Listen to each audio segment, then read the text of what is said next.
we have a very, very, very special guest today on Raw Club Archives, Mr. Louie Gomez, one of the pioneers of house music. Got my start in music, DJing, very young age, like 15, 16 years old.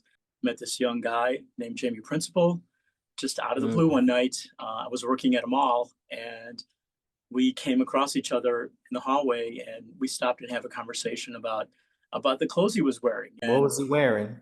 he was wearing straight leg Levi's, one purple Converse gym shoe, and one, I think it was like pink. He had Mm. lavender knit gloves on, this vintage wool baseball jacket from the 1950s, uh, Wow.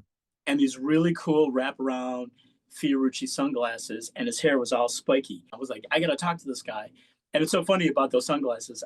He let me borrow them once, and I ended up breaking them by mistake.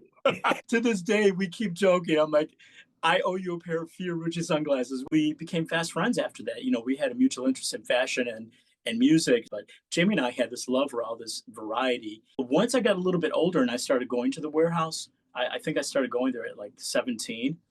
I would share my stories with him because he had he was in a strict household, so he couldn't go out. And I remember like hanging out with Jamie one day at his home, and he played me this track. It was called "Your Love."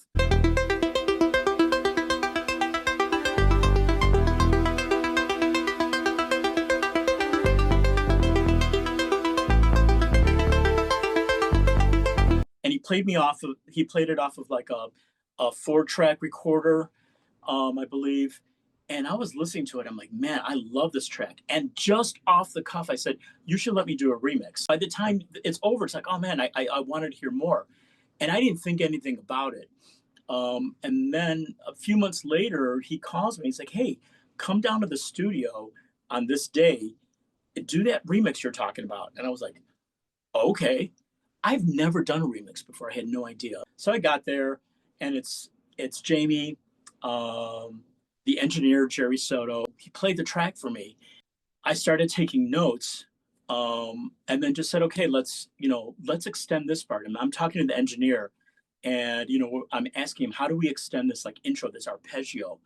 And he's like, well, we can just play it, record it on this other reel, and we'll just edit it so it's longer. So we did that. We began to construct this song, and it was at my direction. Okay, okay, now I want the space line to come in. Let's bring it in, and that would happen. And then I tried some effects on the drums, and we ended up with this like 8.5 minute song. And it wasn't a complete vocal mix. I would call it like a vocal dub. It never saw the light of day. It never got released on vinyl, which is a shame. But I got a copy of the tape, and I took that tape to Frankie Knuckles.